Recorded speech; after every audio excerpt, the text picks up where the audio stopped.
ప్రకృతిని పరిరక్షించుకుంటేనే మనం ఉంటాం. చెట్లు తొలగించడం కాదు, ప్రతి ఒక్కరూ మొక్కలు నాటడం అలవాటు చేసుకోవాలి. ప్రకృతి నుంచి తీసుకోవడం కాదు, ఇవ్వడానికి అలవాటు పడాలని రాష్ట్ర ఉప ముఖ్యమంత్రి అటవీ పర్యావరణ శాఖ మంత్రి పవన్ కళ్యాణ్ పిలుపునిచ్చారు. నేటి సమాజంలో ప్రకృతి నుంచి తీసుకోవడమే గానీ ఇవ్వడం అలవాటు లేకుండా పోయిందన్నారు. ప్రకృతిని రక్షించుకుంటే ప్రకృతి మనల్ని రక్షిస్తుందని తెలిపారు. మన రాష్ట్రంలోనూ అటవీ భూములు ఆక్రమించుకునే వారు ఉన్నారు. కొత్తగా అడవులు సృష్టించాలన్న ఆలోచన ఉన్నవారు కరువయ్యారన్నారు. జీవ వైవిధ్యాన్ని కాపాడేందుకు మన ఇంటి నుంచే మొదటి అడుగు వేయాలని కోరారు. జీవ వైవిధ్యాన్ని కాపాడేందుకు ప్రభుత్వం తరపున ప్రతి జిల్లాలో ఒక బయోడైవర్సిటీ పార్క్, ప్రతి గ్రామంలో ఒక పల్లెవనం ఏర్పాటు చేయనున్నట్లు తెలిపారు. విజయవాడ తుమ్మలిపల్లి కళాక్షేత్రంలో నిర్వహించిన అంతర్జాతీయ జీవ వైవిధ్య దినోత్సవ కార్యక్రమంలో ముఖ్య అతిథిగా పాల్గొన్నారు. కమ్యూనికేషన్ నేర్చుకున్నాను.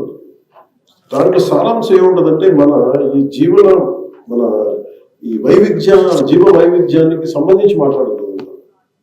బేసిక్ దాంట్లో ఏం చెప్తుందంటే మనిషికి టేకర్స్ అండ్ లీవర్స్ ఎంతసేపు మనం తీసుకోవడం అలవాటు అయిపోయింది, కానీ ఇవ్వడం అలవాటుపోయింది, పరిరక్షించుకోవడం అలవాటుపోయింది. ఇది నేను చాలా సంవత్సరాల నుంచి, దశాబ్దాల నుంచి నేనేమనుకున్నా అంటే బిఫోర్ ఈ రాజకీయాలు రాకముందు కానీ లేదంటే సినిమాలు చేయకముందు నేను ఎప్పుడు ప్రతి మనిషి తనదైన స్థాయిలో నువ్వు ఎక్కడుంటే అక్కడ మన సత్తా ఒక చిన్నపాటి మొక్క నాటితే అదే మన సత్తా అనుకుంటే దాని నుంచే పట్టేస్తాం. చాలా సంవత్సరాల క్రితం ఒక 8 ఎకరాల పొలం బాగా ఎండిపోయిన పొలం, పక్షులు పెద్ద వచ్చేయటం, దున్నేస్తున్నారు. అందులో నేనేం చేశాను, దున్నటం ఆఫ్ చేశాను.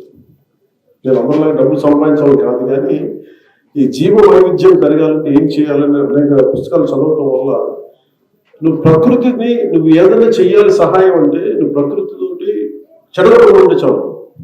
Nature is so powerful, it can redefine it self. దానికి మనం ఏం చేయగలం, మనం చెడగొట్టడం ఉంటే చాలు.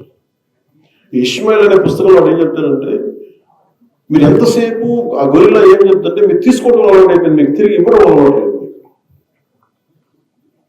వనజీవి రామయ్య గారు ఉన్నారు, మీరు ఊహించండి, ఆయన ఇవ్వడం తెలుసండి. మనం చెట్లు కొట్టేస్తాం, కలప కావాలంటే చెట్లు కొట్టేస్తాం, ఫర్నిచర్ కావాలంటే కలప కొట్టేస్తాం, లేదంటే ఒక డెకరేషన్ చేయాలంటే అందంగా మొక్కలు పెట్టి మనం పూలు పెట్టేసుకుంటాం. కానీ తిరిగి దీన్ని రీక్రియేట్ చేయడం, తిరిగి దీన్ని మనకి స్థాపించడానికి దాన్ని జాగ్రత్త పెట్టుకోవడం మనకు తెలియదు. అంటే ఏంటి సైకాలజీ ఏంటంటే, మోడర్న్ డే సైకాలజీ వసుదైక కుటుంబకం అనేది మన సంస్కృతి. మన పండుగలు కానీ మన సంస్కృతి కానీ ఎప్పుడు కూడా ప్రకృతితో మమేకమై ఉంటాం. అంటే ప్రకృతిని పరిరక్షించుకుంటేనే మనం ఉంటాం. ప్రకృతిలోని జీవన వైవిధ్యాన్ని పరిరక్షించుకుంటే మనం బతుకుంటాం, అది మన మనుగడకి మంచిది అనేది మనకి ఎప్పుడు చెప్తుంటుంది. కానీ contemporary civilization, modern day civilization ఇవన్నీ మర్చిపోయింది.